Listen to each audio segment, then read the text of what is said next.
सादर नमस्कार, सादर जय जिनेंद्र। क्षमा ब्रेकिंग जैन न्यूज प्रतिदिन प्रातः, दोपहर एवं रात्रि में देश भर से संपूर्ण जैन समाज से संबंधित सही और सकारात्मक समाचारों के लिए देखना और सुनना न भूलें। साथ में आपसे विनम्र निवेदन है कि यदि आपने इस चैनल को सब्सक्राइब नहीं किया है तो कृपया अवश्य कीजिए और शेयर और लाइक करके धर्म प्रभावना में सहयोगी एवं सहभागी बनिए। भगवान पार्श्वनाथ धाम काकोरी में स्थित साधु सेवा धाम आगम के पथ पर चलने वाले ऐसे दिगंबर जैन मुनिराज, आरिका माता जी व अन्य त्यागी व्रतियों के विश्राम एवं आहार की पूर्ण व्यवस्था कर रहा है, जो अत्यंत वृद्ध अवस्था में है या रोग ग्रस्त है। आप भी इस पुण्य कार्य में सहभागी बने और पुण्य के भागीदार बने। एक दिन के चौके की राशि मात्र 2100 रूपए, 10 साल की पात्रता जिसमें आपके नाम से साल में 2 बार चौका लगेगा, जिसकी राशि मात्र 11,000 रूपए है। आजीवन साल में 2 बार आपके नाम से चौका लगेगा तथा आपका नाम शिलापट पर लिखा जाएगा।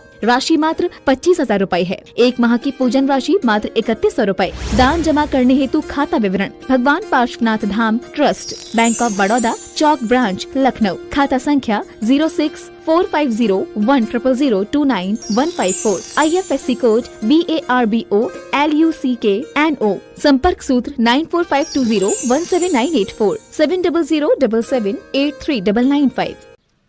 गुरुजी, आपके आशीर्वाद से शमन संस्थि श्री दिगंबर जैन शमन संस्थि संस्थान की स्थापना आज से करीब 28 साल पहले हुई और उसके बाद में एक के बाद में एक पाठशाला हो, चाहे द्वादश वर्षीय हो, कोई सा भी कार्यक्रम हो, तो वो जैन धर्म को लोगों में जन जन तक पहुंचाने के लिए उस एक तरह से मूवमेंट का उसने काम किया और आज हजारों लाखों लोग इससे जुड़े हुए हैं। पर गुरुजी, एक चीज़ मैंने देखी कि जब आदमी बुला रही हूँ एस के जैन साहब अध्यक्ष जी आए और वो आकर के प्रथम हमारे आए, गोलाकोट के अध्यक्ष जी और श्रमण संस्कृति के भी अध्यक्ष जी आए और बहुत अच्छी प्रथम जिज्ञासा रखते हैं। चलिए, मेरे आराध्य गुरुदेव के चरणों में बारंबार नमोस्तु नमोस्तु नमोस्तु। शुल्लक गण के चरणों में इच्छामि इच्छामि इच्छामि। गुरुजी, आपके आशीर्वाद से शमन संस्थि श्री दिगंबर जैन शमन संस्थि संस्थान की स्थापना आज से करीब 28 साल पहले हुई और उसके बाद में एक के बाद में एक पाठशाला हो, चाहे द्वादश वर्षीय हो, कोई सा भी कार्यक्रम हो, तो वो जैन धर्म को लोगों में जन जन तक पहुंचाने के लिए उस एक तरह से मूवमेंट का उसने काम किया और आज हजारों लाखों लोग इससे जुड़े हुए हैं। पर गुरुजी, एक चीज़ मैंने देखी कि जब आदमी मेहनत भी करता है और सफलता उसको मिलने लगती है तो कई सारे लोग होते हैं जो उसको ईर्ष्या और विद्वेष से भर के उसको नीचे गिराने की कोशिश करते हैं। अब ये श्रावकों में और हम गृहस्थियों में ये बात हो तो ठीक है, लेकिन ये देखा गया कि त्यागी वृत्तियों में भी इस तरह की जो ये प्रॉब्लम है ईर्ष्या और विद्वेष की और कसाई की, ये भी कायम रहती है। तो ऐसा क्या चीज़ है जिससे हम इसको छोड़ नहीं पाते हैं और हम गृहस्थ लोग क्या करें कि हम इसको छोड़ पाए? नमोस्तु गुरुदेव, नमोस्तु गुरुदेव। जितने ज़्यादा ईर्ष्यालु विरोधी बढ़ेंगे, समझना चाहिए आपको उतनी ही सफलता मिल रही है। मेरा सिद्धांत है, भक्तों की संख्या बढ़ने से हमें प्रमाण पत्र नहीं मिलता है सफलता का, विरोधियों की संख्या और आलोचना बढ़ने से सफलता का प्रमाण पत्र मिलता है। क्योंकि मैंने एक सिद्धांत पढ़ा था कि एक गुरु ने जाकर के विहार करते करते उनका शिष्य जो था वो भूखा था, तो उन्होंने कहा कि चलो चलते हैं।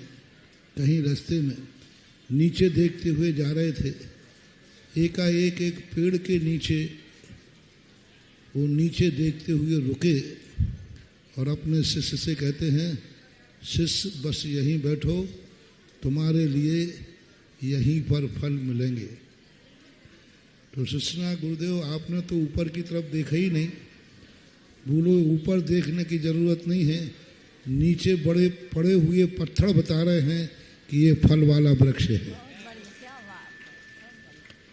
इसलिए तो संसार में सदा से चले आई, जिन जिन की ख्याति बड़ी है उनके प्रति आलोचक उनको गिराने का प्रयास करें, लेकिन मेरा ये दावा है कि यदि सच्चे मन से आगे बढ़े हैं तो दुनिया की कोई ताकत उन्हें गिरा नहीं पाएगी। आज तक मैं 50 साल से देख रहा हूं, कल परसों भी मैंने कहा था कि जितना जितना लोगों ने आलोचना की उतनी सफलता मिलती जा रही। आज मैं जिस ऊंचाई पर बैठा हूं ये भक्तों की बदौलत नहीं, दुश्मनों की बदौलत है। उन्होंने मुझे इतना महान बना दिया। मैं सोचता था पहले कि मेरी बात को कौन मानता है, कौन सुनता है। मैं तो एक बहुत छोटा सा एक अंश मात्र हूं, पूज्य गुरुदेव के चरणों की धूल हूं, मुझे कौन सुनता है। लेकिन जब मैंने देखा कि मेरे बोलने पर सारे भारत में तहलका मच जाता है, तब मैंने सोचा कि वारे सुधा सागर तेरी बहुत बड़ी बकत है, संभल के बोल थोड़ा, तेरे वचन निर्मूल नहीं है। इसी प्रकार आपको कोई भी संघर्ष के बिना संघर्ष का अंत हर्षमय होता है। आपने देखा गोलाकोट में आपने कितने संघर्ष झेले, लेकिन गोलाकोट को आखिर आप महातीर्थ बना करके ही छोड़ा। संस्थान का जब खुला, इतिहास बड़ा संघर्षमय है। आज सब तुम लोगों की, तुम्हारे साथी खड़े पहाड़िया जी, दर्शन जी और भी ये कासलीवाल और सभी मोनू वगैरह सब जुड़े हैं जितने। इधर महिलाओं में भी आपके साथ जुड़ गई, शीला जी, वंदना जी आदि सब लोग कितना जुड़ करके, कितनी मेहनत करके आज सफलता का सूत्र है। उन विरोधियों के कारण से आप इतनी सफलता पर पहुंच गए। और आज एक भारत का 2000 वर्ष में ऐसा संस्थान और ऐसा हॉस्टल आज तक 2000 के इतिहास में तो नहीं देखा कि जो इतना बड़ा रूप लेकर चल रहा हो। तो इन सबको उनको उनकी तरफ अपन को देखना ही नहीं है। अपना कदम आगे बढ़ाते जाओ, अपने आप सफलता रास्ते में मिलती जाएगी। और ये स्वभाव होगा ही होगा। यदि संसार में ईर्ष्या और जलन नहीं होगी तो उनका विनाश कैसे होगा। कर्म ये कहता है कि हमें किसी का विनाश करना है। जब तक ये अच्छे लोगों के ऊपर उपसर्ग नहीं करेगा तो कर्म कहता मैं इसको सजा कैसे दूंगा। राजा सैनिक को नरक भेजना था तो कर्म कहता क्या करें, कैसे भेजूं। क्योंकि आपके यहाँ पुलिस विभाग में एक नियम है, कोई व्यक्ति एक आतंकवादी कोई छुपा था डाकू, किसी ने कहा साहब वहाँ डाकू है उसको अरेस्ट कीजिए, बोले मैं नहीं कर सकता जब तक वो वारदात नहीं करेगा, वारदात के बाद ही पकड़ेंगे। इसी प्रकार कर्म कहता है कि मैं इसकी कैसे दुर्गति करूं।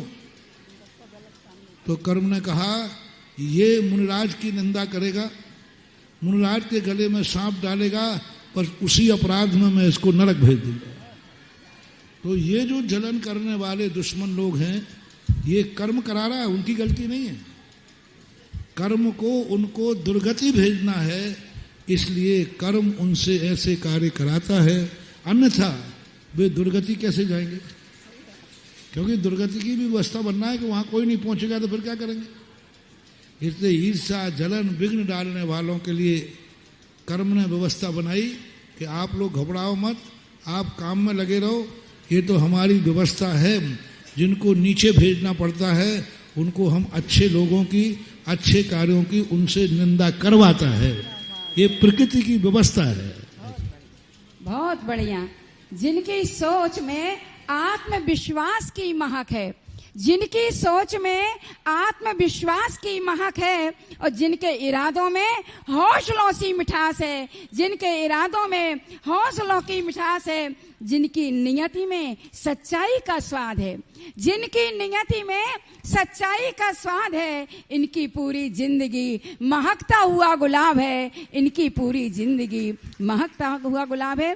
बोलिए बोलिए। नमोस्तु महर्षि, मेरी जिज्ञासा ये है कि समौ शरण में, महर्षि समौ शरण में तो देवियों को, श्राविकाओं को, सबको बहुत सारी संख्या में बहुत ऊपर स्थान मिलता है, लेकिन हम लोगों को गर्भगृह में क्यों नहीं जाने दिया जाता? हमें वहाँ की भगवान की वर्गणाओं से क्यों दूर रखा जाता है? नमोस्तु महाराज जी। समोषण अलग चीज है, गर्भगृह अलग चीज है। आप लोग खुद सोचना चाहिए, क्योंकि आपकी जिंदगी आपके खुद के हाथ में नहीं है।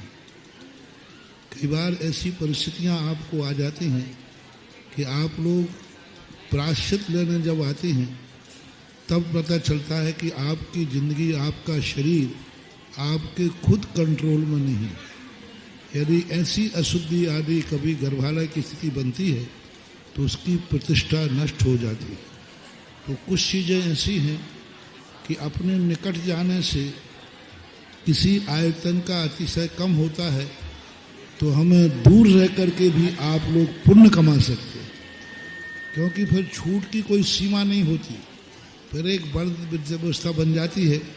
इसलिए अच्छा यही है कि पर्याय एक ऐसी है, शरीर एक ऐसा है जिसके कारण से इस मर्यादाओं को अपन को हर्षपूर्वक स्वीकार करना चाहिए। हमें लाभ मिले या न मिले, लेकिन हमारे भगवान का अतिशय कम नहीं होना चाहिए, ये भावना रखनी चाहिए। Kshama breaking Jain news YouTube channel पर विज्ञापन देकर धर्म प्रभावना में बने सहभागी। विज्ञापन देने हेतु संपर्क कीजिए मोबाइल नंबर 9026900740 एवं समाचार एवं वीडियो भेजने हेतु WhatsApp number 9335236222। Kshama breaking Jain news YouTube channel देखने के लिए आपको बहुत बहुत धन्यवाद। सादर प्रणाम, सादर जय जिनेंद्र।